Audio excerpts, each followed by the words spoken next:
Pamela didn't drop her keys when she walked in. That's what stuck with me later. Most people would have, but she just stood there, real still, like her body was trying to understand something her mind hadn't caught up to yet. There were heels by the stairs that weren't hers, and upstairs, you could hear it, a woman laughing, not nervous, not quiet, comfortable. Pamela closed the door like nothing was wrong, and started walking up. By the time she reached that bedroom, she already knew. What she didn't know yet was that this would be the last time she ever doubted her own worth. Welcome to Mr. Graham's story, my beautiful, amazing family. Y'all have been so supportive, and I promise to always do my best to give you the best as I learn and improve every day. If this is your first time watching, comment below with where you're watching from, and subscribe to officially join the family. If you ever drove down her block in West Philadelphia on a Sunday afternoon, you probably wouldn't notice anything special at first. Just rows of brick houses, kids cutting through the street without looking both ways, music drifting out of open windows, old school R&B, gospel, sometimes both at the same time, the smell of food traveling farther than it should. But if you slowed down, you'd see it. Pamela's mother's house was always the loudest one on the block, not in a chaotic way, just full of voices, opinions, laughter that didn't need permission to exist. The screen door barely had time to close before someone else was coming in behind you. "Take your shoes off if you're tracking dirt in my house," her mother would call out from the kitchen, not even turning around. Pamela would always be the one holding something when she walked in. A bag, a dessert, a case of drinks nobody asked her to bring, but everybody expected her to. "You're late," her Aunt Denise would say from the couch, already halfway through a story nobody had asked for. "I'm not late," Pamela would reply, setting things down carefully. "Y'all just start early." That was how it always went. Same rhythm, same people, same sense that no matter what changed during the week, work, stress, bills, relationships, Sunday was where things reset. And Pamela, she was part of the glue that held it all together. Not because she was the loudest, not because she demanded attention, but because she showed up every time. If something needed to be done, Pamela handled it without making a scene about it. Plates needed setting. She'd already started. Her younger cousin arguing with his mom? Pamela would pull him aside before it turned into something bigger. Her grandmother getting tired? Pamela noticed before anyone said a word. "Come sit down, Ma," she'd say gently, guiding her toward a chair like it was the most natural thing in the world. It was just who she was. Reliable, steady, the kind of person people leaned on without even realizing how much weight they were putting on her. And the thing about people like Pamela is that they don't always get seen. Not really. They get appreciated, sure, praised even. "You always got it together," someone would say. "We don't know what we'd do without you." But those words, they don't always come with understanding. They don't always come with someone asking, "Are you okay?" Pamela didn't complain about that. She didn't even think to, because from as far back as she could remember, she had always been the one who figured things out.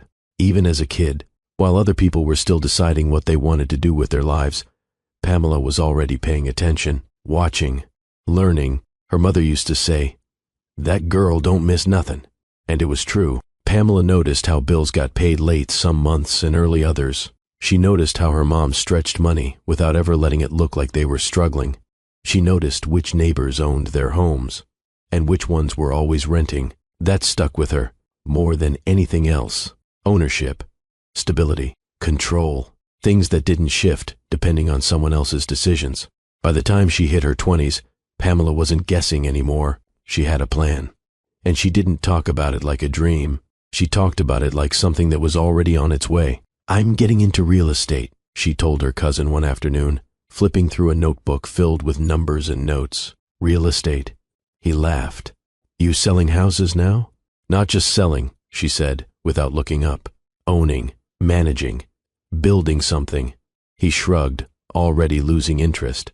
But Pamela didn't need anyone else to see it yet. That wasn't new for her. She was used to moving quietly, working without an audience, putting things together piece by piece while everyone else was still trying to figure out where to start. And she worked long hours, early mornings, late nights, studying contracts, learning the market, taking calls at times when most people were winding down for the day. There were moments when it got overwhelming, moments when she sat alone, staring at her laptop, wondering if all of it would actually turn into something real. But she never stayed in that space long, because quitting wasn't something she knew how to do. Not when she had come this far already, not when she had seen what instability looked like growing up.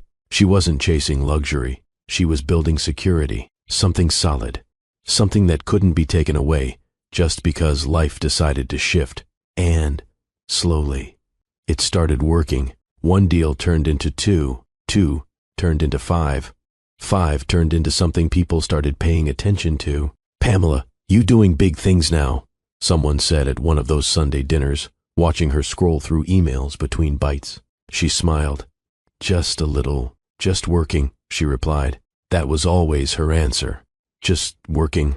She didn't need to announce her growth, didn't need to prove anything out loud, because the results were already speaking. Bills got paid, not just hers. Sometimes, quietly, she helped her mom out too, without making it a conversation, without turning it into a moment. That was another thing about Pamela. She gave without keeping score, showed up without needing recognition, carried weight without asking who else was helping. And over time, that became normal to everyone around her. Expected, even. Pamela would handle it. Pamela would figure it out. Pamela always did. But what nobody really stopped to ask was, who was showing up for Pamela? Not in a surface way, not in a "you good?" passing conversation, but in a real, intentional way. Who was making sure she didn't feel alone in all the responsibility she carried? The truth was, not many people. And Pamela? She didn't push for it, didn't demand it, didn't even realize at the time how much that would matter later. Because when you get used to being the strong one, you don't always notice when you start accepting less than you deserve. You just keep going, keep building, keep showing up. And eventually, you meet someone who sees all that strength, but doesn't always value it the way they should. That part of Pamela's story was just beginning. Pamela met Byron on a regular Tuesday, not at a party, not through friends, nothing planned or memorable in the way people usually expect when they tell a love story. It was at a small coffee shop she had started working out of when she needed a break from her apartment. She had her laptop open, 2 phones on the table, and a notebook filled with scribbles that only made sense to her. Byron noticed her before she noticed him, not because she was trying to stand out, but because she wasn't. She looked focused, locked in, like the rest of the room didn't exist. Most people would have left her alone. Byron didn't. "You always this serious?" he said, standing beside her table like he had every right to be there, or did I just walk in during a crisis? Pamela didn't look up right away. "Depends," she said calmly, still typing. "You here to help, or just comment?"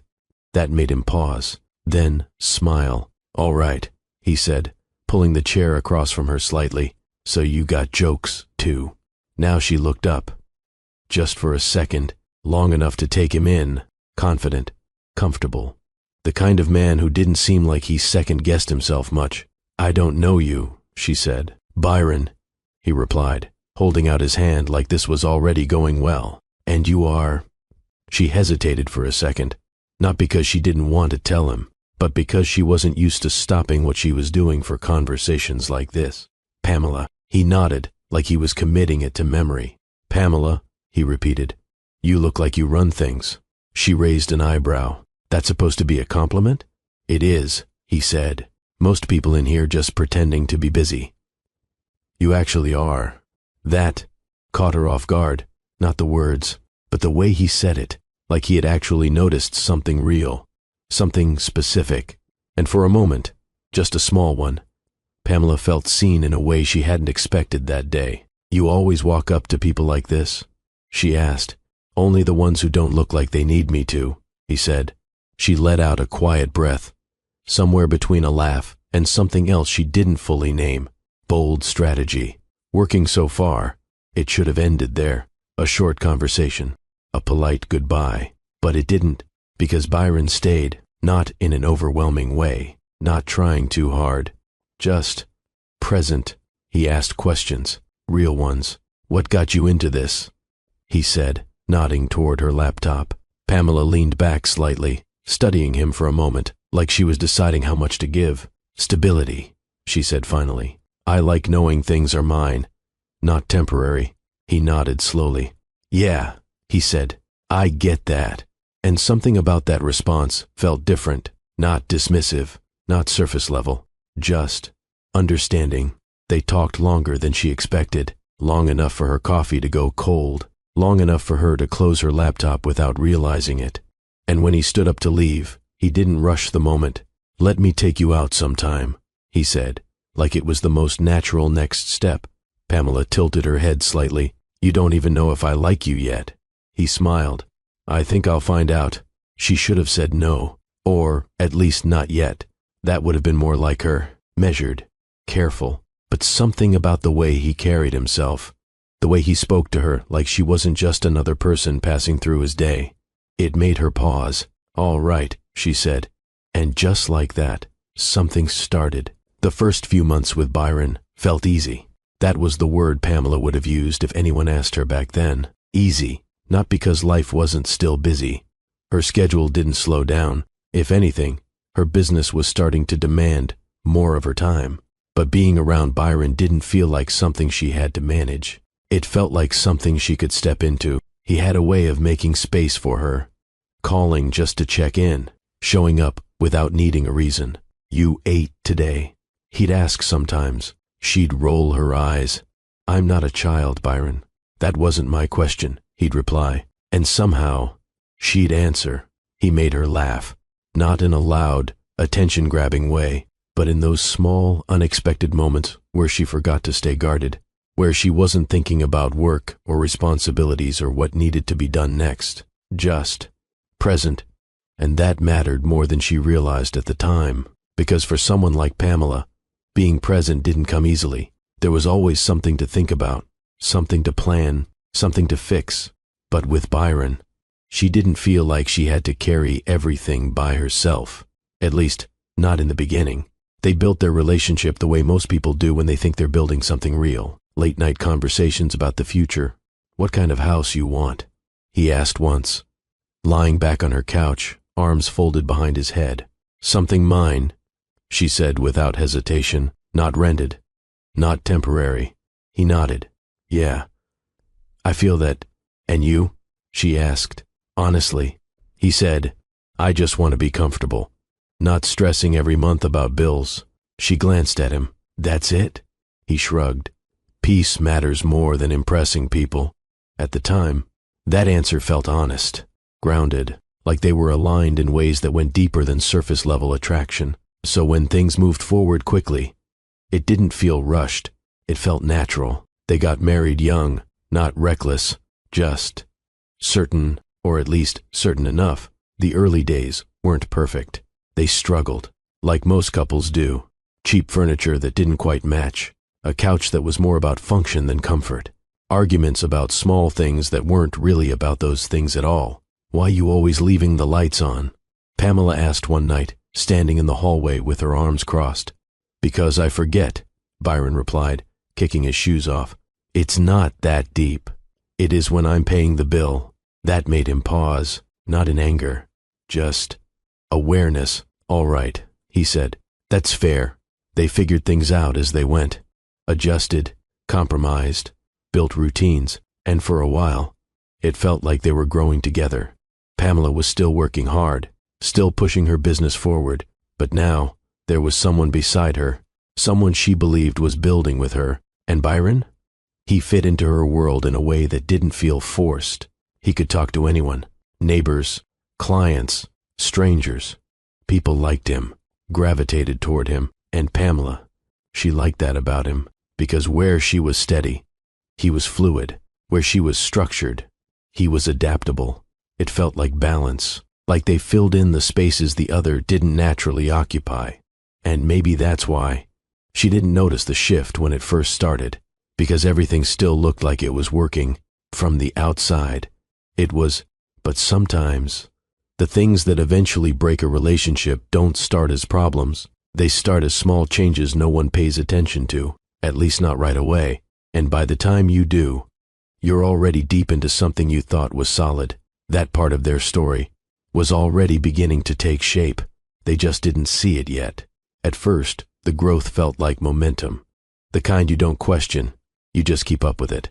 Pamela's phone started ringing more, not random calls, not small opportunities, real business.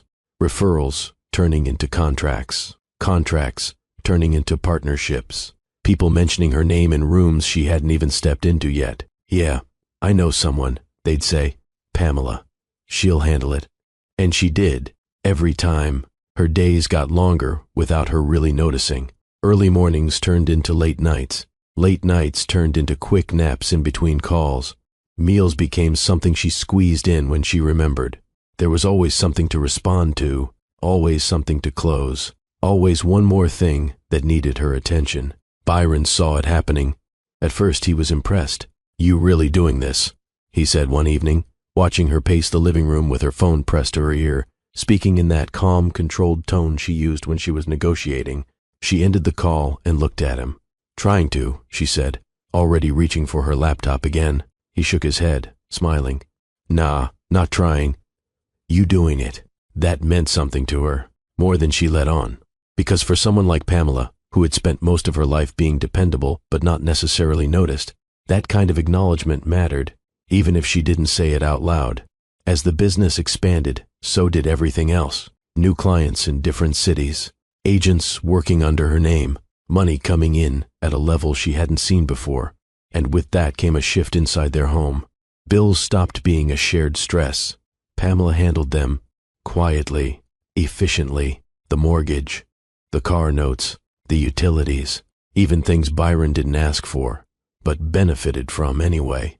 That watch he liked to wear when they went out, Pamela bought it. Not because he demanded it, but because she wanted to, because that's how she loved. Through action, through provision, through making sure the people in her life felt taken care of. "You didn't have to do that," Byron said when she gave it to him. "I know," she replied. "I wanted to." He smiled, slipping it on his wrist, admiring it like it was more than just a gift. And in that moment, everything still felt aligned. But alignment doesn't always mean balance. That part took longer to reveal itself. Because while Pamela's world was expanding, Byron stayed mostly the same. He worked, he contributed, but not in the same way, not at the same scale. And at first, that didn't bother Pamela. She wasn't keeping score, wasn't measuring his worth against hers. That wasn't how she saw relationships. But something was changing on his side. Subtle, quiet, hard to name at first. It showed up in small ways. The way he'd go quiet when people complimented her. "Pamela really out here making moves," someone said at a small gathering one night. Byron nodded. "Yeah, she is." But his tone didn't match the words. It wasn't pride. Not fully. Something else sat underneath it. Something tighter. Then there were moments at home. Little things. Comments that didn't seem like much on the surface. "You always on your phone now," he said one night, sitting across from her while she responded to messages between bites of dinner. "I'm working," she replied, without looking up. "You always working," he said. She paused then, looked at him. "Because this doesn't run itself, Byron." I didn't say it did, but he didn't say anything else either. And that silence, it lingered. The truth was, Pamela didn't realize how much things were shifting, because from her perspective, she was doing what needed to be done, building, providing, securing a future for both of them. That was the goal, wasn't it? That's what they talked about in the beginning. Stability, comfort, peace. And she was delivering that every single day. But what she didn't fully see yet was that while she was building something solid, Byron was starting to feel something he didn't know how to say out loud, and instead of naming it, he redirected it toward the easiest thing to point at, her. It didn't start as criticism, not directly. It started as observation, or at least, that's how he framed it. "You don't dress up like you used to," he said casually one afternoon while they were getting ready to go out. Pamela glanced at herself in the mirror. Simple outfit, comfortable, clean. "I'm fine," she said. "I didn't say you weren't," he replied quickly. "Just, you used to put more effort in." She frowned slightly. "I've been working all day." "I know. I'm just saying." He shrugged like it wasn't a big deal. And, for a moment, She let herself believe that. But moments like that don't disappear. They stack quietly. He started noticing more, or maybe choosing to, what she wore, how often she went to the gym, or didn't, the changes in her body that came naturally with stress, long hours, and a life that didn't revolve around appearance. Nothing extreme, nothing dramatic, but enough for someone who was looking for it. And Byron was looking. "You remember when you used to wear that red dress all the time?" he said one night, scrolling through his phone. Pamela was halfway through answering an email. "Yeah," she said absent-mindedly. "You should wear stuff like that again." She glanced up briefly. "I still have it. Do you still fit it?"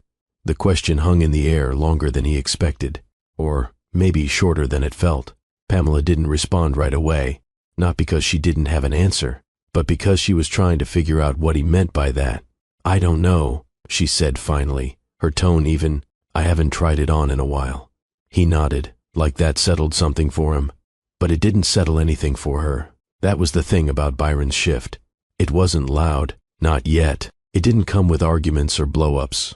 It came with tone, with timing, with the kind of comments that could be brushed off individually, but felt different when you started putting them together. And Pamela, she kept brushing them off, because she had bigger things to focus on, bigger responsibilities, more pressing matters. That's what she told herself. But the truth was, she trusted him, trusted that whatever he said wasn't meant to hurt her. So instead of questioning him, she adjusted, slightly at first, then more, paying attention to what she wore, thinking twice before leaving the house in something too simple, trying to carve out time she didn't really have, not because she suddenly cared more about appearance, but because she cared about how he saw her. And that shift was the beginning of something deeper, something quieter, something that wouldn't fully show itself until later. But by the time it did, it would already be rooted, because admiration, when it starts to turn, doesn't always turn back. And Pamela, she was still building, still giving, still showing up, not realizing yet that the foundation she thought they were standing on together was already starting to crack. If you asked Pamela when things started changing, she probably wouldn't have been able to give you a clear answer, not because it didn't matter, but because nothing about it felt big enough, at first, to point to. It wasn't a fight. It wasn't a moment. It was accumulation. Her schedule didn't ease up after things took off. It intensified. What used to feel like progress now felt like maintenance, keeping everything running, keeping everything growing. Clients expected faster responses.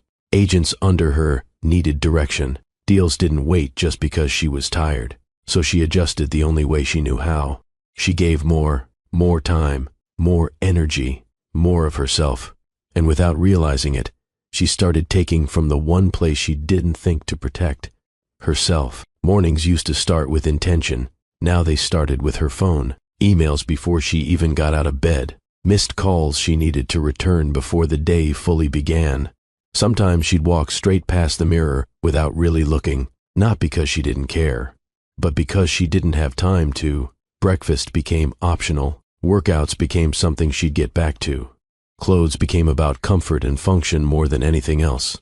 And in Pamela's mind, none of that felt like neglect. It felt like focus, like sacrifice, like doing what needed to be done in the moment. Byron noticed. Of course he did. But the way he noticed was different. At first, it showed up in small observations, the kind that could pass as concern if you didn't look too closely. "You've been working a lot," he said one morning, watching her scroll through her phone while standing at the kitchen counter. "Yeah," she replied, distracted. "Got a lot going on this week." He leaned back slightly. "You don't ever feel like you need a break?" She let out a quiet breath. "I'll take one when things slow down." He nodded, but his expression lingered, like that answer didn't fully satisfy whatever question he wasn't asking out loud. Then the observations shifted, subtle at first, almost easy to dismiss. "You used to dress up more," he said one afternoon as they were heading out. Pamela glanced down at herself. "Dress up for what?" "We just running errands." "I'm just saying." He shrugged. "You used to care more." She paused for a second, not long enough to turn it into a conversation, just long enough to feel something about it, Then she grabbed her bag and kept moving. That was how it went. Little comments, dropped into normal moments, never loud enough to demand a response, but never light enough to disappear completely. And over time, they started to shift the energy between them. The affection changed first, not all at once, just less reaching for her when they passed each other in the house, less sitting close on the couch, less of those small, unspoken gestures that used to come naturally. Pamela noticed. Of course she did, but she didn't say anything, because she told herself it made sense. They were both busy. Life was demanding. Things change. That's what happens. But silence has a way of creating distance when nothing replaces it. Conversations became shorter, more functional. Did you pay that bill? Yeah. You going to be home late? Probably. No real pause. No curiosity about each other's day beyond what was necessary. And the space between them started to feel bigger than the rooms they were standing in. Then came the jokes. That's what Byron called them. Jokes. You're not going to wear that out, are you? He said one evening, glancing at her outfit as she stood by the door. Pamela looked down. It was simple, comfortable, appropriate for where they were going. What's wrong with it? She asked. Nothing, he said quickly, holding his hands up slightly. I'm just messing with you. She gave a small nod. Okay, but she didn't laugh. Another time, they were sitting on the couch, TV on, neither of them really watching it. Byron glanced over at her. You remember when you used to stay in the gym? He said casually. Pamela shifted slightly. I still go, she replied. Not like before. She looked at him then. What's your point? He shrugged. No point. Just saying. And just like that. The moment passed, but not really, because words don't have to be loud to leave an impact. They just have to be consistent. And Byron was becoming consistent. What Pamela didn't fully realize yet was that his perception of her was narrowing, shrinking, reducing everything she was. Her work, her discipline, her loyalty, her presence, down to something surface level, something easier to criticize than to understand. And instead of questioning that shift, instead of asking why the man who once saw her so clearly was now focusing on something so small, she adjusted, quietly. Again, she started paying attention to things she hadn't thought about in a while, standing in front of the mirror a little longer, changing outfits more than once before leaving the house, running her hand over her waist absent-mindedly when she passed by reflective surfaces, not out of insecurity, not yet, but out of awareness, because when someone you love starts looking at you differently, you feel it, even if they don't say it directly, even if they try to soften it with jokes, even if they pretend it's nothing. You feel it, and that feeling starts to settle in places you don't immediately recognize. Byron never sat her down and said, "You're not enough." He didn't have to, because the way he looked at her now, the way he spoke to her, the things he chose to notice, they were already starting to say it for him. And Pamela? She was still showing up, still building, still carrying everything, not realizing yet that while she was becoming more of who she needed to be, he was slowly deciding. It wasn't what he wanted to see. At some point, the jokes stopped feeling like jokes, not because Byron announced anything had changed, but because the tone behind them did, and tone is hard to argue with. It started happening more often, not every day, but enough that Pamela began to expect it without realizing she was expecting it. You really gonna eat all that? Byron asked one night, leaning against the kitchen counter while she fixed herself a late dinner after a long day. Pamela didn't look up right away. I haven't eaten since this morning. I'm just saying, he replied, raising his hands slightly. You might want to chill a little. That word sat wrong. Chill, like she was doing something excessive, like taking care of herself, even in the smallest way, needed to be monitored. She set her plate down a little more carefully than usual. I'm hungry, Byron. I hear you, he said. I'm just looking out. Looking out, that was the phrase he leaned on, the one that made everything sound softer than it actually was. Another evening, she was getting ready for bed. Nothing special, just her usual routine. Byron was already lying down, scrolling through his phone. You ever think about getting back into shape, like before? He said, not looking up. Pamela paused mid-motion. What do you mean? I mean, like, really getting back into it. Gym, eating right, all that. She turned slightly toward him. I thought I was doing okay. He shrugged, still not meeting her eyes. I mean, you could be doing better. Silence stretched across the room. Not loud, not sharp, just heavy. That was the thing about Byron's words. They didn't come with anger. They didn't come with raised voices. They came casually, almost comfortably, like he didn't think they would land the way they did. Or maybe he just didn't care if they did.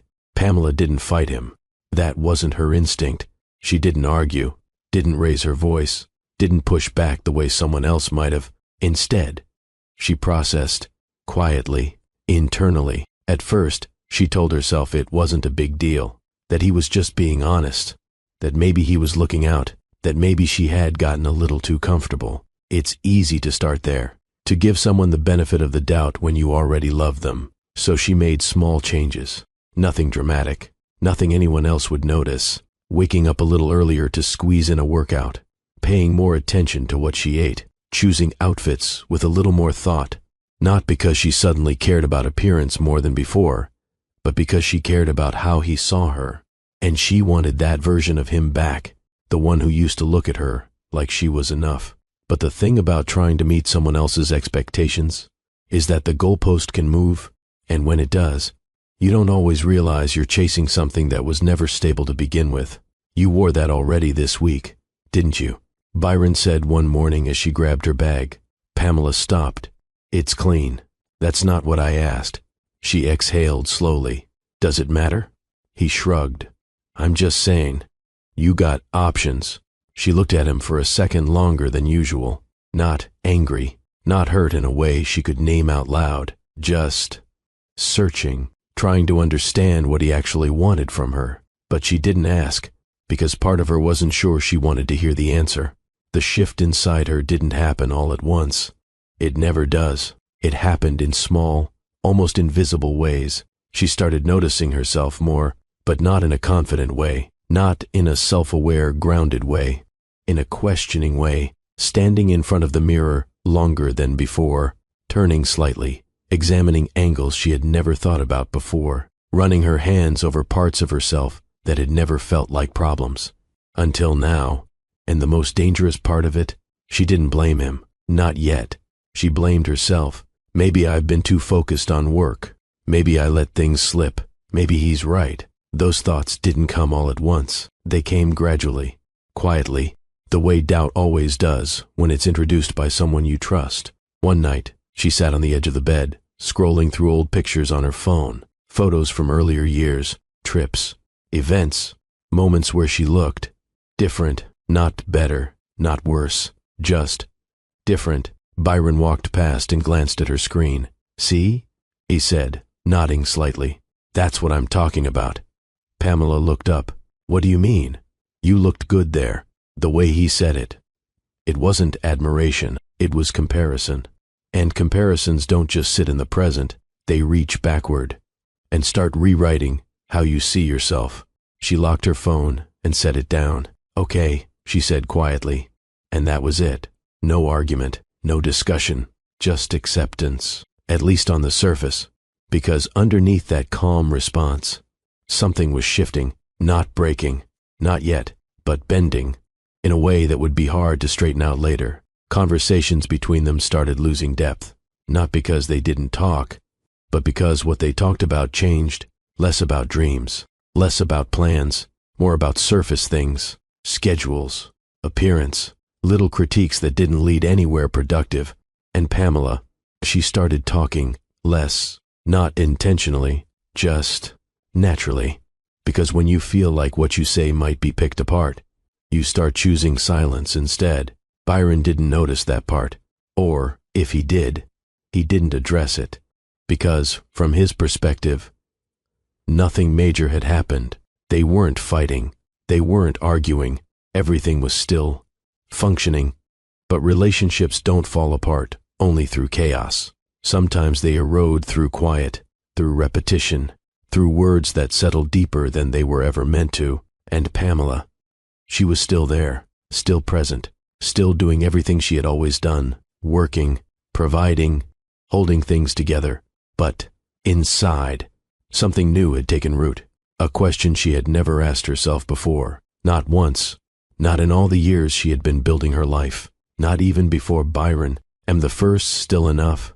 She didn't say it out loud, didn't write it down, didn't even fully acknowledge it, but it was there. And once a question like that enters your mind, it doesn't just leave, it waits, it grows, it looks for confirmation, and soon it would find it, not in a private moment, not in a quiet conversation, but in a room full of people, where everything that had been building silently would finally show itself, not loudly, but clearly enough, that Pamela would never unsee it again. The dinner wasn't supposed to mean anything, just one of those casual nights Byron had been mentioning all week. Couple of people getting together, he said. Nothing big. Pamela almost didn't go. She had a long day. 2 deals hanging in the balance. 1 client calling back to back like urgency could change paperwork, and by the time she got home, all she wanted was quiet. But Byron insisted. You never come out with me anymore, he said, standing in the doorway while she kicked off her shoes. I'm tired, she replied, rubbing the back of her neck. It's just dinner, Pam. You can't be tired every time. That word again. Every time. Like her exhaustion needed justification. She looked at him for a second, not defensive, just weighing whether it was worth the energy to say no. What time? She asked finally. He smiled. Just a little. Give you an hour. She didn't have the energy to overthink her outfit. That was the truth. She stood in front of the closet for a few seconds, scanning options, but her mind was still halfway in emails and negotiations. So she chose something simple, clean, comfortable, something that didn't require effort she didn't have left. When she stepped out, Byron looked up. His eyes moved over her quickly, too quickly. You wearing that? He asked. Pamela paused. There it was again, that tone, not loud, not aggressive, just dismissive. Yes, she said. He hesitated, like he was deciding whether to say more, then shrugged. Aight. And just like that, the mood shifted, not outwardly, but enough. The restaurant was louder than she expected. Dim lighting, music just loud enough to make conversations feel slightly strained. Groups of people leaning in close to hear each other. Byron seemed comfortable immediately. That was always his thing. He blended in fast. Introductions, handshakes, quick jokes. Yo, this my wife Pamela, he said, pulling her slightly forward. A few polite smiles, a few nods. Nice to meet you. Pamela returned it all with the same steady energy she always carried. Warm, respectful, present, but something felt off, not obvious, just a subtle shift in how people looked at her. Quick glances, assessments that didn't linger long enough to be called out, but didn't disappear fast enough to ignore. They sat, ordered drinks, conversation moved around the table easily. Work stories, random debates, the kind of surface-level interaction that doesn't require much from anyone. Pamela stayed quiet at first, listening, observing. That was her default in unfamiliar settings. At some point, the conversation turned, not sharply, just gradually. One of Byron's friends leaned back in his chair, laughing. Man, married life will get you, he said, patting his stomach. Soon as you get comfortable, it's over. A few people chuckled. Another voice joined in. Facts. Y'all stopped trying once you locked in. More laughter. Pamela felt it, that subtle tightening in the air. The way conversations sometimes shift towards something personal without naming it directly. Then someone looked at Byron. What about you, man? You still keeping up? There was a pause. Short, barely noticeable, but long enough. Byron laughed. Not loud, not exaggerated, just enough to fit in with the moment. Man, he said, shaking his head slightly. You already know how it goes. The table laughed again, but Pamela didn't. She didn't move, didn't react, didn't even look at him right away, because something inside her had already started to go quiet. It wasn't what he said, not exactly. It was what he didn't say. He didn't correct it, didn't redirect it, didn't say anything that suggested, that's not my situation. Instead, He let it sit, let it land, let it become part of the narrative. Pamela picked up her glass, took a small sip, set it back down carefully. Everything around her kept moving. Conversation continued. Plates arrived. More laughter, but she wasn't in it anymore. Not really. She glanced at Byron then, just for a second. He was engaged, talking, smiling, like nothing had shifted. Like that moment hadn't meant anything. And maybe to him, it didn't, but to Pamela, it did. In a way that was hard to explain out loud, because nothing dramatic had happened. No direct insult, no confrontation, no scene. Just a moment, a small one, but clear enough. She realized something sitting there at that table, something she hadn't fully allowed herself to see before. He wasn't just thinking those things. He was comfortable letting other people think them too. And that landed differently. The rest of the night passed without incident, at least on the surface. Pamela spoke when spoken to, nodded, smiled when appropriate, played her part, the way she always did. But inside, something had shifted, not broken, not yet, but something had gone still. On the drive home, the silence between them felt heavier than usual, not tense, just present. Byron glanced over at her once. "You quiet," he said. She looked out the window, just tired. He nodded. "Yeah. Long day." And that was it. No follow-up, no deeper question, no curiosity about what was actually sitting beneath that quiet. And Pamela? She didn't offer it, because she was still processing something she didn't fully have words for yet. When they got home, she didn't go straight to bed. She stood in the hallway for a moment. Still, the house quiet around her. Then she walked into the bedroom and sat down slowly, not overwhelmed, not emotional in the way people expect, just aware, because for the first time, not through comments, not through jokes, not through small moments that could be explained away, but clearly, she saw it, not how he used to see her, but how he saw her now, and the difference between those two things was bigger than she had allowed herself to admit. She didn't cry, didn't confront him, didn't make it into something loud, but something inside her closed, just a little, quietly. And once something closes like that, it doesn't always open the same way again. After that dinner, nothing changed overnight, and that was the part that made it harder to explain. There was no argument on the drive home, no confrontation the next morning, no moment where Pamela sat Byron down and said, "That wasn't okay." Life just kept moving, but something underneath it had already shifted. It started with small exclusions, the kind you could explain if you wanted to. "Work thing," Byron said one evening, grabbing his keys. "What kind of work thing?" Pamela asked from the couch, her laptop balanced on her knees.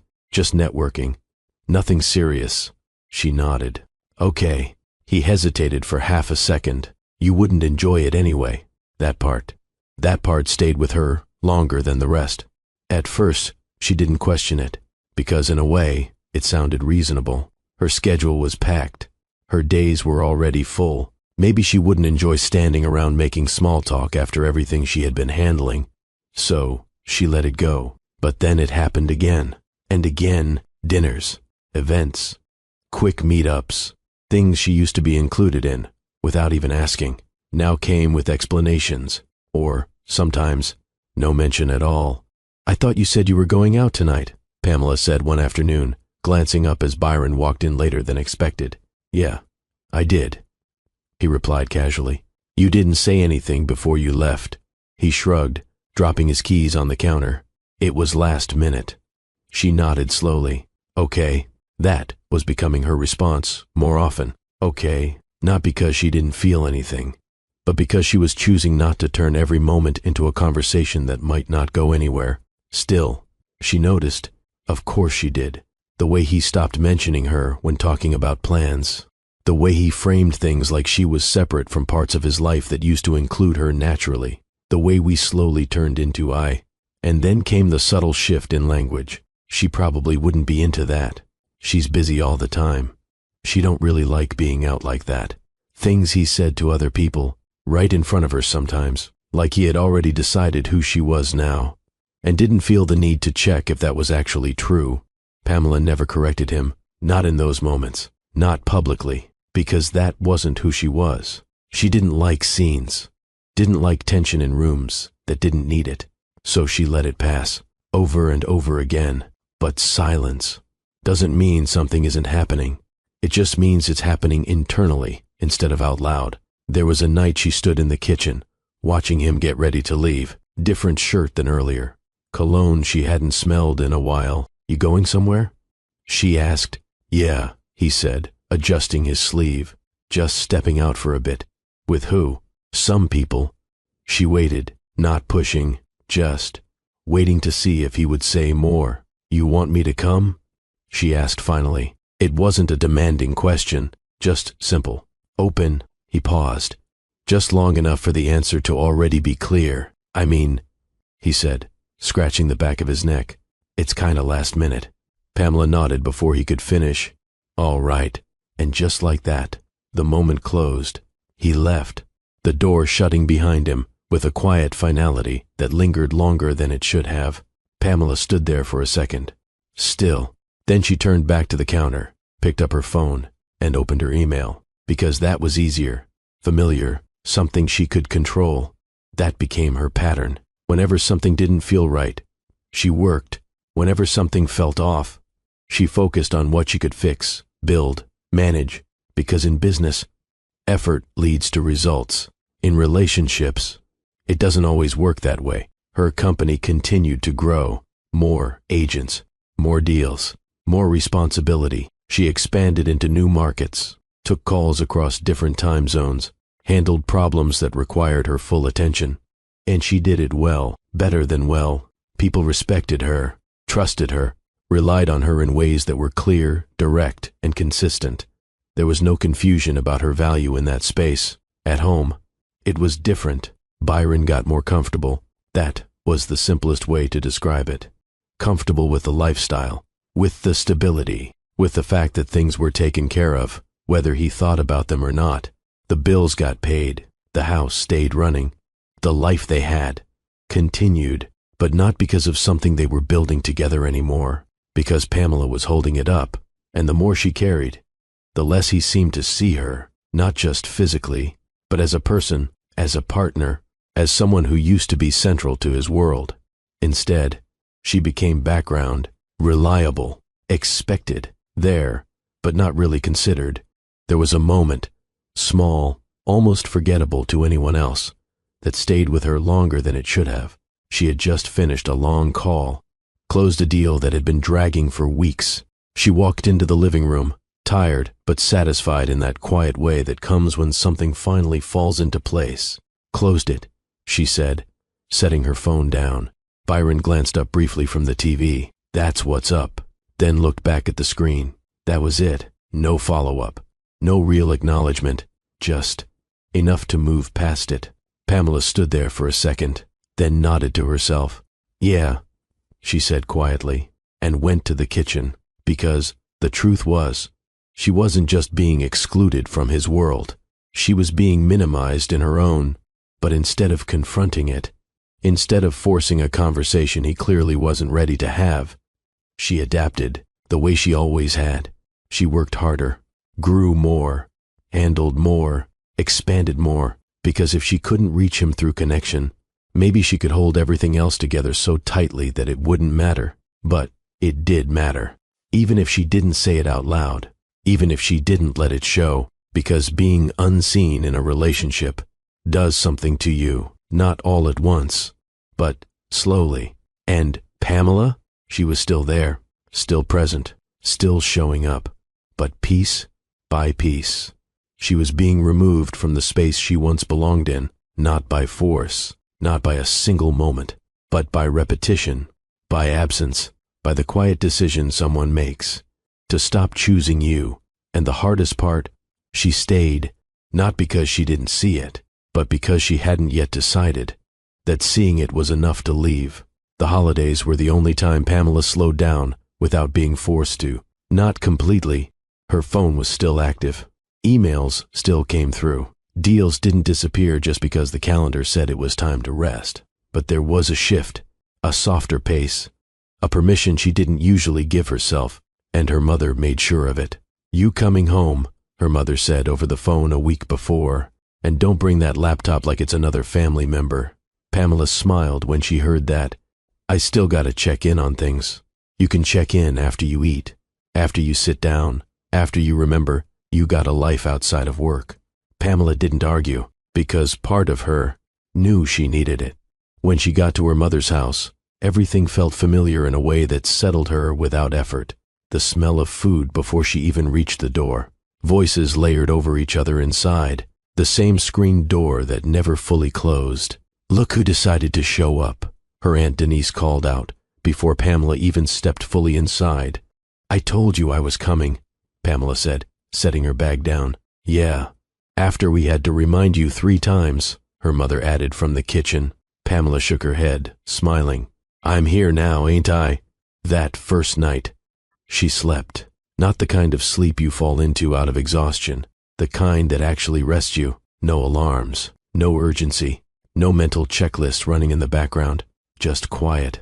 For a couple of days, she let herself exist in that space, helping in the kitchen, sitting at the table longer than usual, listening more than thinking. Even her phone stayed face down more often than not. But somewhere in the middle of all that, something didn't sit right. It wasn't loud, not enough to interrupt anything directly, just a feeling, a small, quiet pull in the back of her mind. She noticed it first when Byron didn't call, not unusual on a busy day, but it stretched longer than it normally would. Then when he did call, it felt brief, surface level. "Everything good?" she asked. "Yeah," he said quickly. "Just been moving around." "Doing what?" "Just stuff. You know how it is."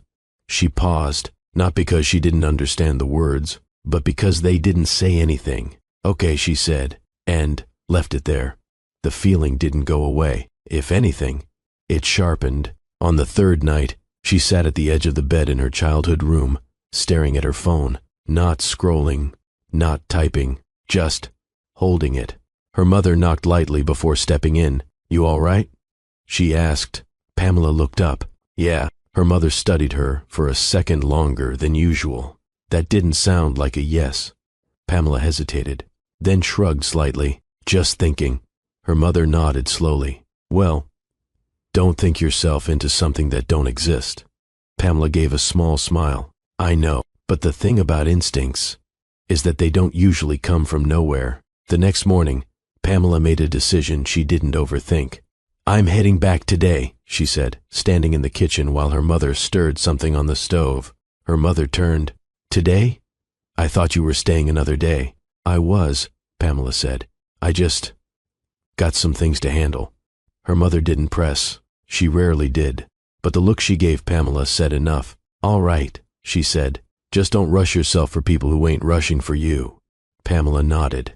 "I won't." The drive back felt longer than usual. Not because of traffic, because of the silence, because of the thoughts she wasn't fully letting form. When she pulled up to the house, everything looked the same, nothing out of place, nothing to warn her. She unlocked the door and stepped inside, and that's when it hit her. Stillness, but not the kind she was used to.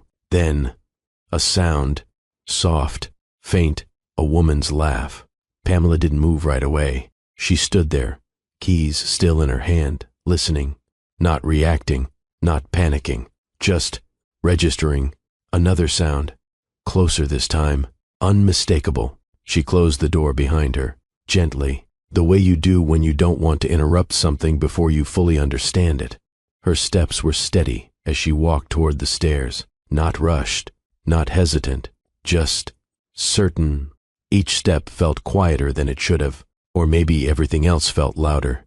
Her own breathing, the sound of her foot against the wood, the space between each moment, stretching just enough to make everything clearer. By the time she reached the top of the stairs, she already knew, not in a dramatic way, not in a way that required confirmation, just in that quiet, undeniable way truth settles in before you see it. The bedroom door was slightly open, just enough. Pamela didn't hesitate. She pushed it open, and there it was. Byron, and someone else.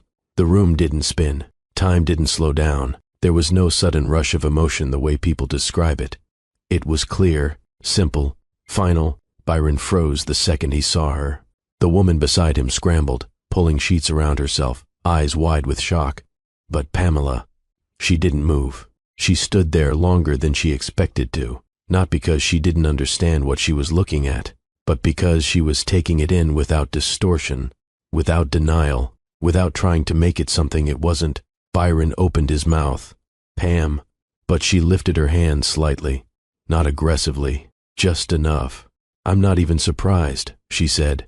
Her voice was calm, steady, and that hit him harder than anything else could have, because there was no anger in it, no shock, just truth. I can explain.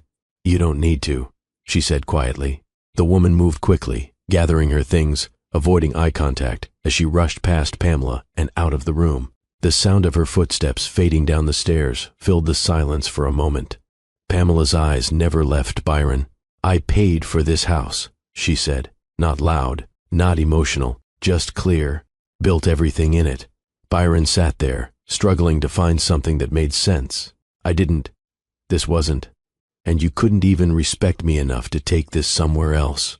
That was the part that settled, the part that didn't need explanation, because betrayal was one thing, but comfort, that was something else. Byron stood up slowly. Pamela, listen, I'm done, Byron. No hesitation, no build-up, no second-guessing, just a decision that had been forming long before this moment, finally spoken out loud. He stopped, because something in her tone made it clear. There was no space left to negotiate. Pamela took a step back, not in fear, not in retreat, just separation. I'm not arguing, she said. I'm not asking questions. I'm not trying to understand something that's already clear. And for the first time, Byron didn't have anything to say, because there was nothing left that would change what had already happened. Pamela turned, walked out of the room, down the stairs, through the same door she had walked in just minutes before, and as it closed behind her, there was no slam, no dramatic exit, just silence.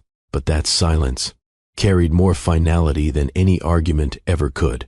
Pamela didn't drive far at first. She just needed space, distance from the house, from the moment, from everything that had just become real in a way she couldn't undo. She pulled over a few blocks away and turned the engine off. For a second, she just sat there, hands resting on the steering wheel, eyes forward, breathing steady.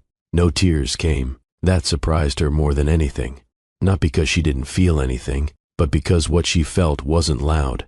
It wasn't explosive. It wasn't even confusion. It was clarity. She leaned back slightly and closed her eyes. And for the first time in a long time, everything lined up. The comments, the distance, the way he stopped choosing her in small moments before he ever stopped choosing her in big ones. It made sense now, not in a way that made it okay, but in a way that removed the question. She didn't stay there long, because Pamela had never been the type to sit in something once she understood it. She moved. That was her instinct. Always had been. She drove to a hotel. Nothing fancy, just somewhere quiet, somewhere that didn't belong to either of them. At the front desk, the woman smiled politely. Checking in? Yes, Pamela said, sliding her card across. Just you? Pamela paused for half a second, then nodded. Just me. The room was simple, neutral, temporary, and, for once, that didn't bother her. She set her bag down, sat on the edge of the bed, and let the silence settle around her. Not heavy, not overwhelming, just present. Her phone buzzed. She didn't look at it right away. When she finally picked it up, Byron's name was on the screen. Missed call, then another, then a message. Pamela, please pick up. We need to talk. Another, it's not what it looked like. She stared at that one for a second longer, not because she believed it, but because of how familiar that kind of sentence sounded.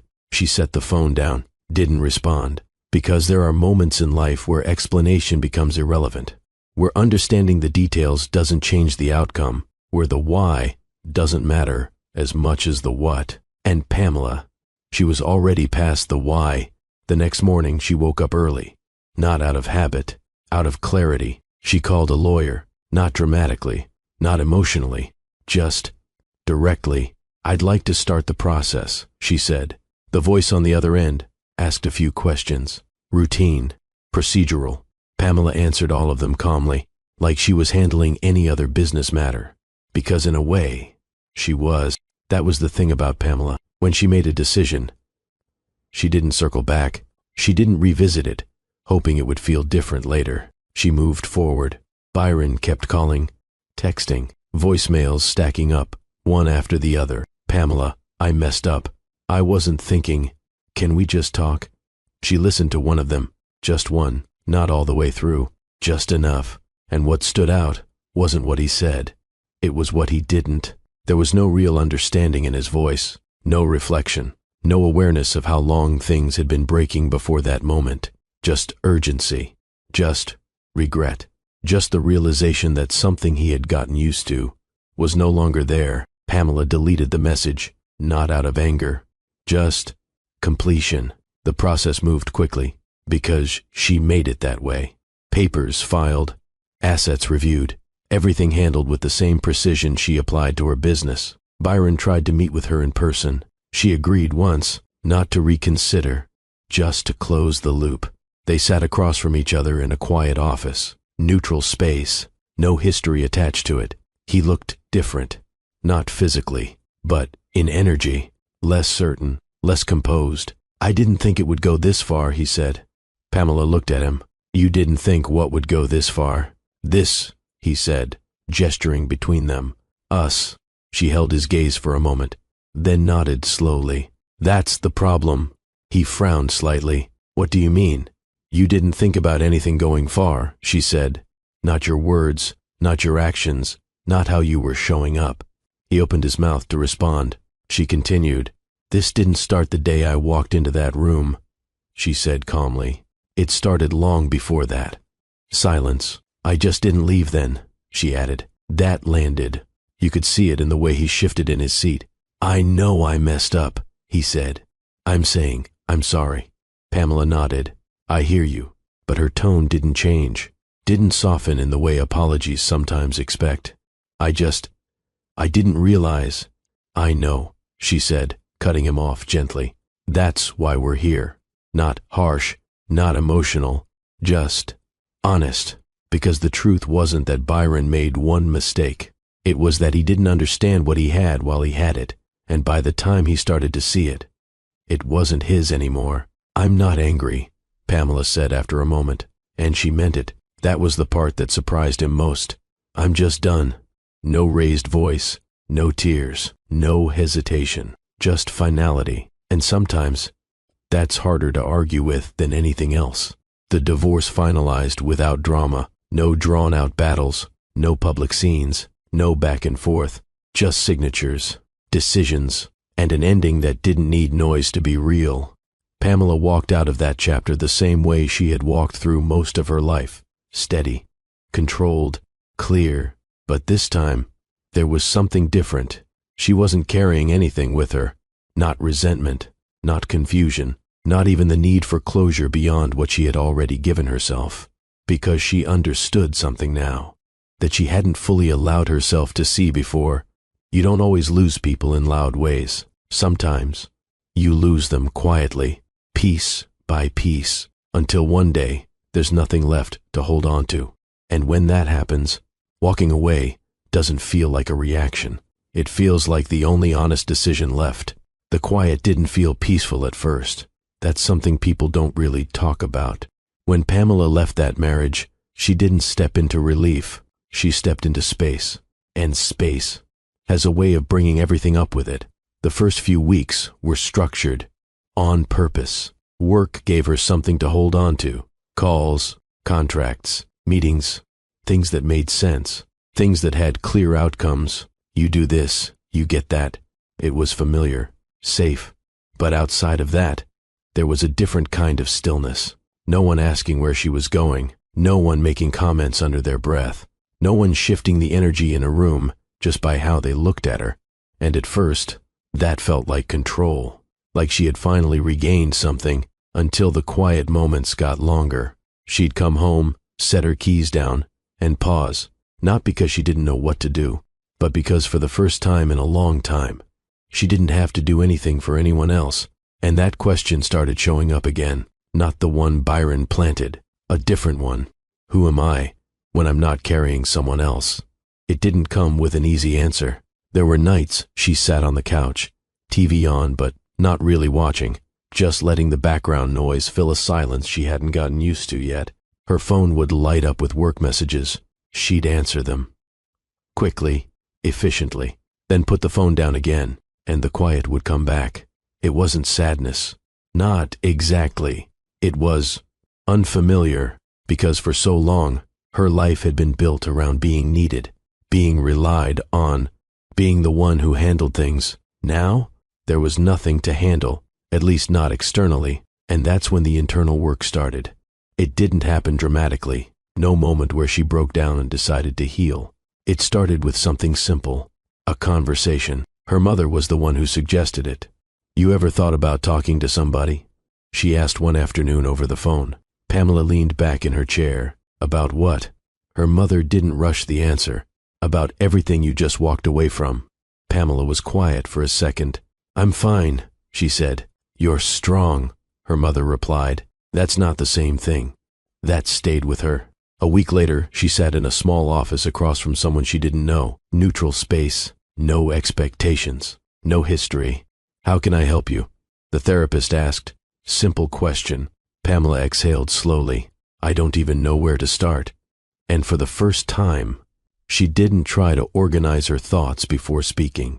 She talked about the marriage, about the comments, about the silence, about the moment she realized she had been adjusting herself to fit something that was never going to meet her where she was. The therapist listened, didn't interrupt, didn't rush to fix anything, then asked something Pamela hadn't asked herself yet.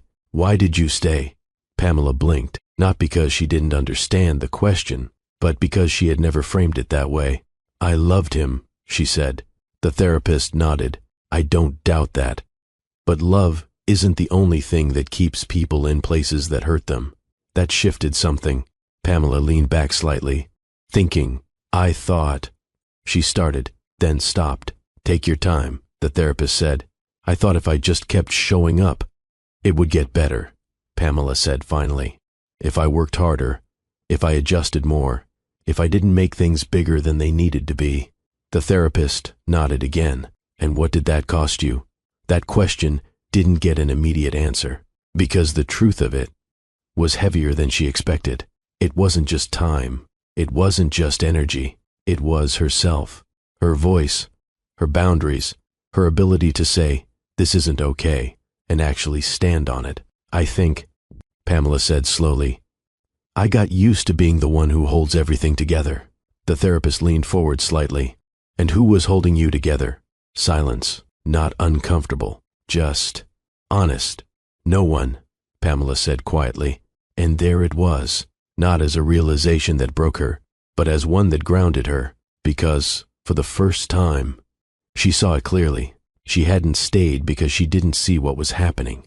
She stayed because she believed enduring it was part of loving someone, and that belief had cost her more than she had ever acknowledged. The sessions continued, not every day, not even every week at first, but consistently enough to matter. And each time, something came into focus. Not about Byron, not about the relationship, about her, the patterns she carried, the way she showed up, the things she accepted without questioning, and the hardest truth of all, she had abandoned herself long before Byron ever did. Not intentionally, not consciously, but slowly, quietly, the same way everything else had unfolded. That realization didn't break her. It did something else.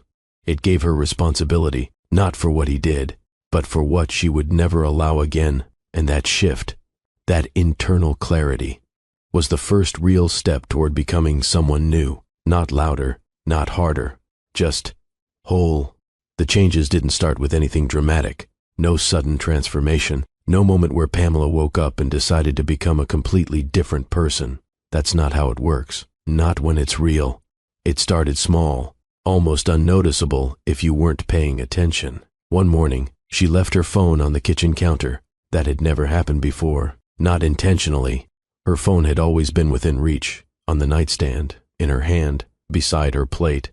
But that morning, she made her coffee, walked past it, and stepped outside. The air was cool, quiet. The street wasn't fully awake yet, and for a moment, she just stood there. No notifications, no voices, no urgency pulling at her. Then she started walking, not for exercise, not with a plan, just walking. She didn't go far, just around the block, but by the time she came back, something felt different. Not bigger, not overwhelming.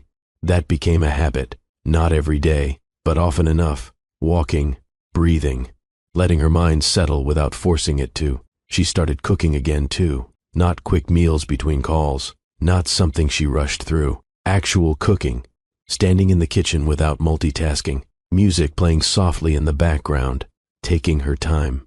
At first, it felt unfamiliar, like she was doing something she didn't quite remember how to do. But then it came back, because these weren't new things. They were things she had stopped doing, and that distinction mattered. She wasn't becoming someone else. She was returning to parts of herself she had set aside. Her business didn't slow down. If anything, it continued growing, but the way she approached it changed. She started setting boundaries, not aggressively, not in a way that disrupted everything, just intentionally. "I'll get back to you tomorrow," she said on a call one evening. There was a pause on the other end. "Tomorrow?" The client repeated. "Yes," Pamela said calmly. "I'm done for today." Before, she would have pushed through, handled it immediately, made herself available no matter what. Now, she chose when to stop, and nothing fell apart. That was the surprising part. The world didn't collapse because she didn't answer a call at 9:30 p.m. The business didn't suffer because she took a morning to herself. If anything, things felt more stable, more controlled, because she wasn't operating from exhaustion anymore. That shift carried into everything else. She stopped over-explaining herself, stopped feeling the need to justify simple decisions, stopped shrinking in small, subtle ways she hadn't even realized she was doing before, and slowly, her confidence started to return. Not the kind that comes from attention, not the kind that depends on someone else noticing you, the kind that comes from alignment, from knowing you're living in a way that respects who you are. People noticed. Of course they did. "You look different," her Aunt Denise said one Sunday, studying her from across the table. Pamela smiled slightly. "Different how?" Her aunt shrugged. "I don't know. Just lighter." Pamela didn't explain it, didn't try to define it, because it wasn't something you could point to directly. It was in how she moved, how she spoke, how she carried herself without hesitation. Men noticed too, but that part didn't affect her the way it might have before. Compliments came, conversations lingered longer, interest became more obvious. But Pamela didn't lean into it, didn't chase it, didn't use it as validation, because for the first time, she wasn't trying to be chosen. She was choosing, and that difference changed everything. There were moments when she caught her reflection and paused, not to critique, not to adjust, just to see, and what she saw wasn't about weight, wasn't about clothes, wasn't about comparison. It was recognition of someone who had gone through something difficult and came out clearer on the other side. Not perfect, not untouched, but grounded. And that grounding showed up in ways she didn't have to announce. In conversations where she no longer tolerated subtle disrespect. In decisions where she didn't second-guess herself. In moments where she chose peace over proving a point. She wasn't reacting anymore. She was responding. And that shift made her presence feel different, stronger, calmer, more certain. By the time people started noticing the external changes, the internal ones had already taken root. Because Pamela didn't rebuild herself to prove anything to anyone else. She rebuilt herself because she finally understood what it meant to show up for herself the way she had always shown up for everyone else. And once you learn how to do that, you don't unlearn it. You move differently. You choose differently, and eventually, you recognize the difference between attention and someone who truly sees you. That part of her story was coming next. Pamela didn't go looking for anything new. That's important, because when people hear stories like this, they assume the next chapter starts with intention, putting herself back out there, being ready again, all of that. But Pamela wasn't thinking about relationships, not seriously. Her life was full, structured in a way that finally felt like it belonged to her. She met Marcus on a Thursday afternoon. Not at an event, not through friends, just in the middle of her regular day. She had stepped into a quiet cafe between meetings, laptop in her bag, phone still buzzing from a call she had just ended. It was one of those in-between moments she had started protecting, time to reset before moving on to the next thing. She ordered something simple and found a seat near the window. Marcus was already there, not watching her, not trying to get her attention, just sitting with a notebook open, pen in his hand, like he was working through something. She noticed him the same way you notice someone without meaning to, calm, present, not performing for the room. At some point, she reached for the sugar on the table beside him. He looked up briefly and moved it closer to her without saying anything. "Thank you," she said. He nodded. "No problem." That could have been it. Just a small interaction between two people sharing space. But a few minutes later, he spoke again. "You work nearby?" he asked, not intrusive, just conversational. Pamela glanced up. "Depends on the day," she said. "Today?" "Yeah." He smiled slightly. "That sounds like someone who doesn't really have a set schedule." "I don't," she replied. "Comes with the job." "What do you do?" She paused for a second, not because she didn't want to answer, but because she had gotten used to people reacting a certain way when she did. Surprise, curiosity, sometimes even skepticism. "Real estate," she said simply. "I run a firm." He nodded. "That explains the phone." That was it. No follow-up questions trying to measure her. No shift in tone. No sudden change in how he looked at her. Just acknowledgement. "And you?" she asked. "Architecture," he said. "Mostly residential projects." She nodded. "That's detailed work." He shrugged slightly. "I like building things that last." That sentence landed differently than it should have, not because of what it meant on the surface, but because of where Pamela was in her life. They talked a little longer, not deeply, not in a way that felt like anything important was happening. Just easy. No pressure, no performance, no underlying tension. When she stood up to leave, she didn't expect anything, didn't look for it. "Good talking to you," Marcus said. "You too," she replied. He didn't ask for her number, didn't try to extend the moment, and for some reason, that stood out more than if he had, because it felt respectful. A few days later, she saw him again. Same cafe, different time. This time, he smiled when he noticed her. "Guess this is your spot," he said. She shook her head slightly. "Just convenient." He nodded. "Fair enough."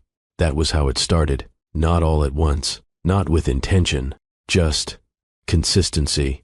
They'd run into each other, talk for a few minutes, sometimes longer, sometimes just a quick exchange before one of them had to leave. And over time, the conversations deepened, not forced, not structured. He asked questions, but not the kind people ask to impress you. The kind people ask because they're actually listening. "What made you choose that line of work?" he asked one afternoon. Pamela leaned back slightly. "Stability," she said. "Control. I like knowing what I'm building." He nodded. "That makes sense." No interruption, no redirection, no turning the conversation back to himself immediately. That was new, and Pamela noticed it, because, with Byron, conversations had eventually become something else, short, functional, or critical. With Marcus, they stayed open. One evening, they ended up sitting longer than usual. The cafe had started to empty out. The noise had settled. "You ever feel like you had to become someone else just to keep something going?" Marcus asked. It wasn't directed at her, not exactly, more like a thought he was processing out loud. Pamela looked at him for a moment, then answered, "Yeah." He didn't jump in, didn't try to fill the space. So she continued, "I think I stayed in something longer than I should have because I thought that's what commitment looked like." He nodded slowly. "Yeah," he said. "A lot of people confuse endurance with love." That hit something, not sharply, but clearly. Pamela exhaled. "Yeah," and just like that, there was understanding, not because she explained everything, not because he asked for details, but because he didn't need her to prove anything for him to get it. That was the difference. He didn't make her feel like she had to adjust herself to be accepted. He didn't measure her, didn't critique her, didn't look for things to fix.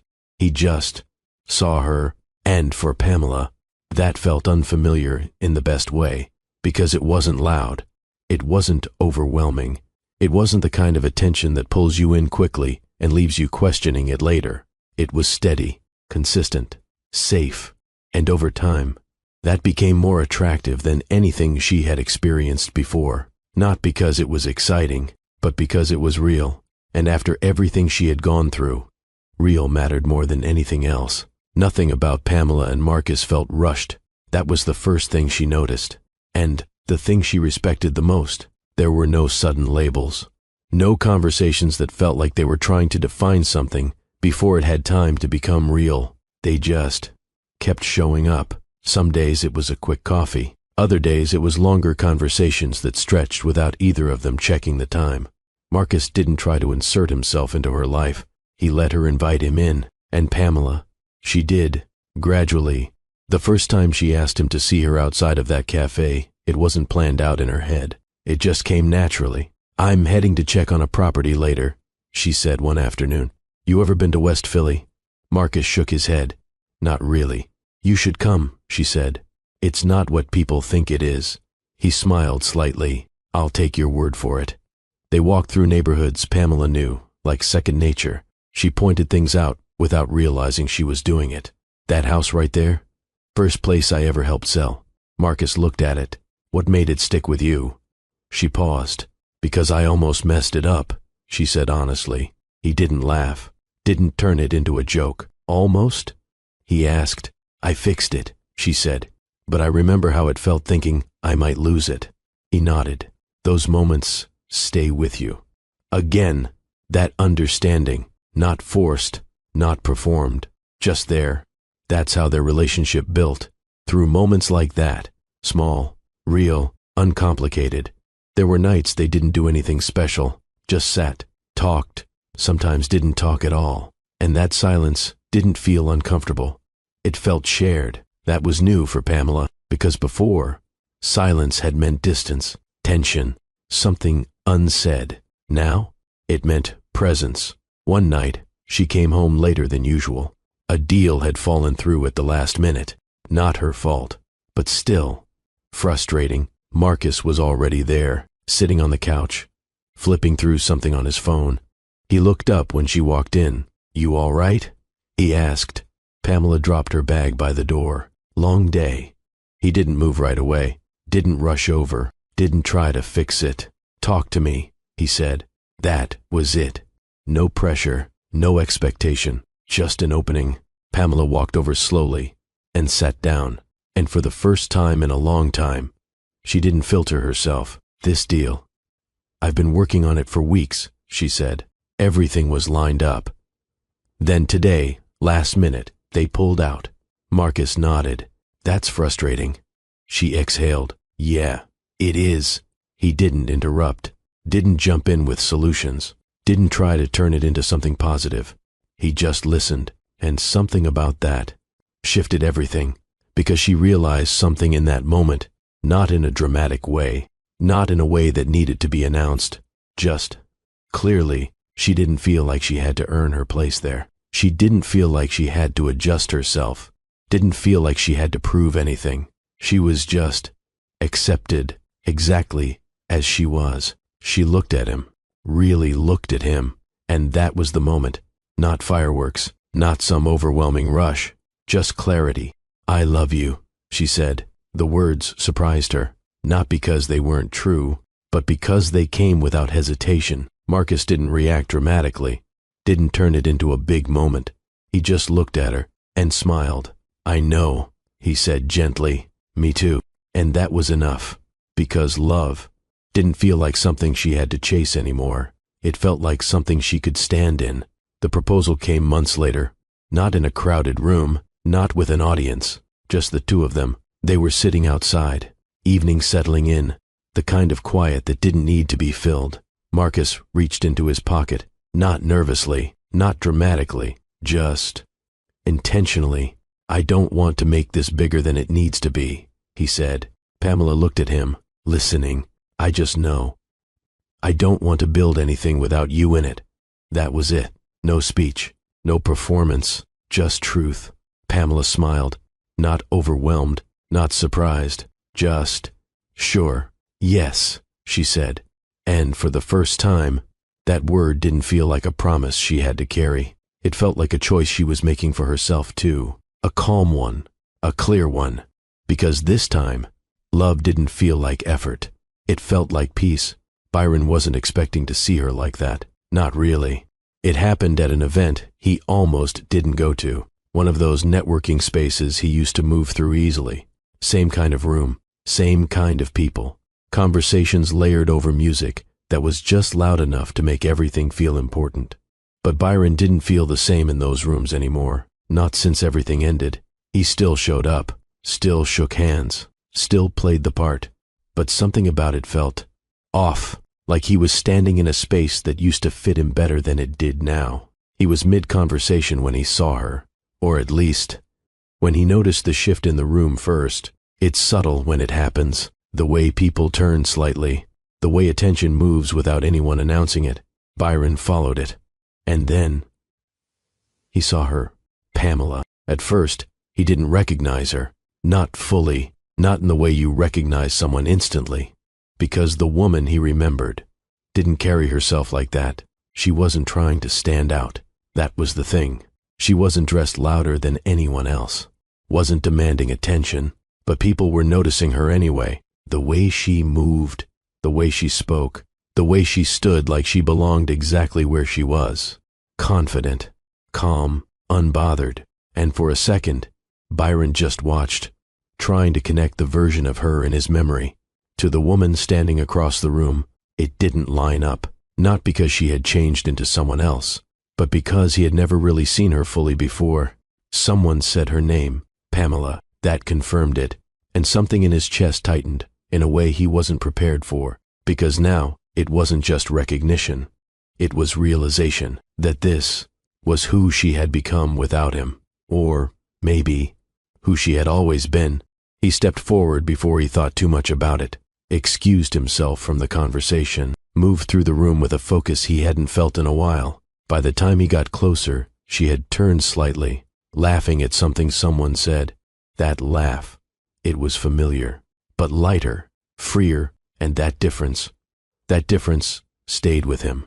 Pamela, she turned, and for a moment, everything paused, not dramatically, not like the room disappeared, just a shift, recognition. She looked at him, and there was no confusion in her expression, no hesitation. She knew exactly who he was. Byron, she said. Calm, neutral, not cold, not warm, just clear. How you been? He asked. It was a simple question, but it didn't feel simple standing there. Good, she said, and she meant it. That was the part he felt immediately. Not performance, not politeness. Truth. He nodded slowly.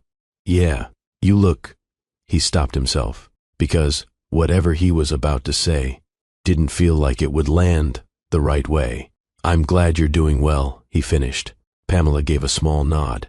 Thank you. There was a brief silence, not awkward, but not comfortable either, just present. Then someone called her name from behind. She turned slightly. I'll be right there, she said, then looked back at Byron. It was good seeing you, she added. And just like that, she stepped away. No lingering, no pause, no looking back. And Byron stayed where he was, because for the first time, he felt what it was like to not be part of her world anymore. Not gradually, not subtly, completely. That stayed with him long after the event ended, long after the conversations faded, because what he saw that night wasn't just someone who had moved on. It was someone who had grown beyond anything he had understood when he had her. A few days later, he showed up at her door, not planned, not fully thought through, just driven by something he couldn't shake. When Pamela opened it, she didn't look surprised, just aware. Hey, he said. His voice was different, less certain. Hey, she replied. There was a pause. I know I should have called, he said. You did, she said calmly. That landed. He nodded. Yeah, I needed to say this in person. Pamela stepped slightly to the side, not inviting, not blocking, just allowing space for the moment to happen. Byron exhaled. "I messed up," he said. No build-up, no explanation, just that. Pamela didn't respond right away. "I didn't see what I had," he continued. "I was caught up in things that didn't matter. And by the time I realized it," he trailed off, because the ending of that sentence didn't need to be said. Pamela nodded slowly. "I know," she said. That wasn't the response he expected. "I'm serious, Pam," he said. "I've been thinking about everything. The way I treated you, the things I said." She held his gaze. "You don't have to explain it," she said gently. "I do," he insisted, "because I didn't understand then. And now I do." Pamela was quiet for a moment. Then she spoke. "You didn't lose me because of one mistake, Byron. That stopped him. You lost me because of how you treated me while I was still there." Her tone didn't rise, didn't harden, but it carried something stronger than anger, clarity. "I stayed," she continued. "I showed up. I adjusted. I made space for things that shouldn't have had space." Byron swallowed. "And you still chose to make me feel like I wasn't enough." Silence, because there was nothing to argue with in that. "I didn't realize." "I know," she said again, but this time, it didn't soften anything. It just confirmed it. "I'm not saying this to hurt you," she added. "I'm saying it because it's true." Byron looked at her, like he was trying to hold on to something that had already slipped past him. "I miss you," he said. Pamela didn't react, not because she didn't hear him, but because that statement didn't change anything. "I'm happy now," she said. And that was the moment it settled, not just for him, but completely, because this wasn't about anger, or revenge, or proving anything. She had already moved on, not just from him, but from the version of herself that had stayed too long. After Byron left her doorstep, Pamela didn't stand there thinking about what he said. That chapter of her life didn't pull at her the way it used to. There was no replaying the conversation, no second-guessing her words, no wondering if she had been too cold, or too understanding. She closed the door, locked it, and walked back into her home like someone who knew exactly where she stood in her own life. That was the difference now. Clarity didn't need to be processed over and over again. It just was. A few weeks later, the house felt different again. Not because something was missing, but because something was being built. Wedding plans weren't overwhelming. They weren't chaotic or filled with pressure. They were intentional. Pamela didn't need something extravagant, didn't need to prove anything through the event. She had already lived through a version of love that looked good from the outside and felt empty underneath. She wasn't interested in repeating that. "I don't want a big production," she told Marcus one evening as they sat at the table, going over options. He looked at her. "Then we won't have one. No pushback. No convincing. No, but what about? Just agreement." That still surprised her sometimes, not because it was rare, but because she was still adjusting to what it felt like to be heard without resistance. The day of the wedding came quietly, not in a way that felt small, but in a way that felt grounded. Family, close friends, people who knew her, not just socially, but personally. Her mother stood beside her, adjusting something on her dress. "You ready?" she asked. Pamela looked at herself in the mirror, not searching, not questioning, just seeing. "Yeah," she said, and she meant it. When she walked toward Marcus, there was no rush of nerves, no overwhelming fear of the future, just certainty, because this time, she wasn't walking into something hoping it would become right. She was walking into something that already was. Marcus looked at her the way he always had, steady, present, not analyzing, not comparing, just seeing her, and that was enough. Their life together didn't become perfect. That's not real. They had disagreements, different perspectives, moments where things didn't align immediately. But the difference was, they stayed in it, together. No silent resentment, no quiet tearing down, no pretending something wasn't happening. They talked, listened, adjusted, without losing themselves in the process. And over time, that built something stronger than anything Pamela had experienced before. When she found out she was pregnant, it wasn't dramatic. No big announcement, just a quiet moment in the bathroom, holding something that shifted her entire world again. She sat on the edge of the bed later that night, looking at Marcus. "I have something to tell you," she said. He looked up immediately. "What's wrong?" She shook her head slightly. "Nothing's wrong." Then she smiled. "I'm pregnant." Marcus froze for half a second, not in fear, in processing. Then he exhaled slowly and smiled in a way she hadn't seen before, a deeper kind of joy. "Okay," he said softly, then laughed a little under his breath. "Okay." And when they found out it was twins, that moment carried a different kind of weight. Not overwhelming, just full, a boy and a girl. Pamela held them both for the first time in a quiet hospital room that didn't feel rushed or chaotic, just still. And in that moment, everything connected, not the past in a painful way, but in a way that made sense of how far she had come, because she understood something now. In a way she couldn't have before. Love isn't about being chosen, not really. It's about being valued, protected, respected, and, most importantly, choosing yourself first. Years later, Byron heard about her life the way people hear about things they're no longer part of. Through conversations, through passing mentions, through the same kind of circles he once tried to impress. "Pamela," someone said. "Yeah, she's doing real well. Married. Kids too." He nodded when he heard it, like it didn't hit him, like it was just information, but it stayed with him, not because of how she looked now, not because of what she had built, but because of what he had failed to see when it mattered. Because the truth was simple. Pamela didn't become valuable after he lost her. She always was. He just didn't have the capacity to recognize it. And by the time he understood that, she had already built a life that didn't require him to. That was the lesson. Sometimes people don't lose you because you changed. They lose you because they never truly understood who you were to begin with. And by the time they finally do, you've already learned how to live without them. There's something about stories like Pamela's that people misunderstand. They think the turning point was when she left, or when she found someone better, or when Byron came back and realized what he lost. But that wasn't the real shift.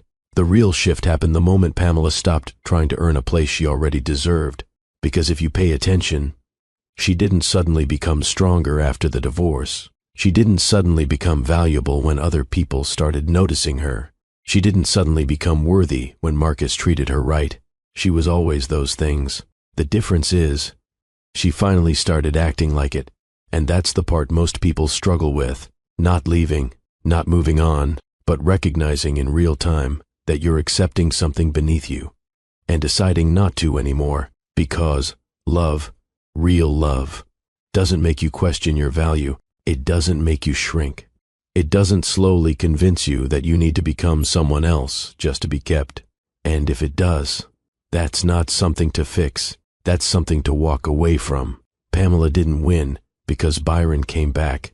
She didn't win because her life looked better from the outside. She won the moment she chose herself, without needing anyone else to agree with that decision. And if there's anything to take from this story, it's this.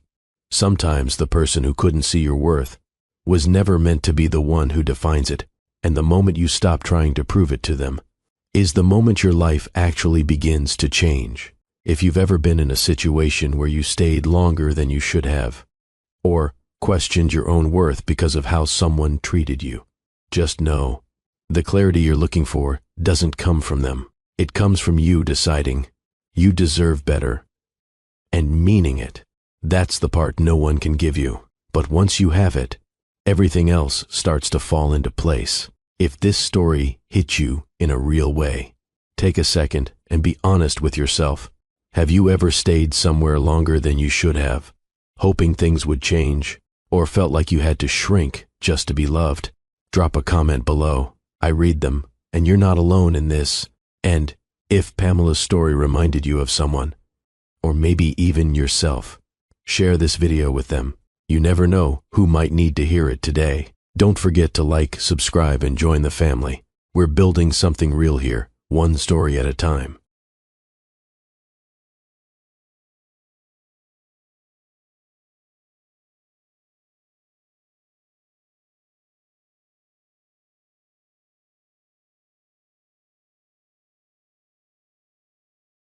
Thank you for watching Mr. Graham Stories, my beautiful, amazing family.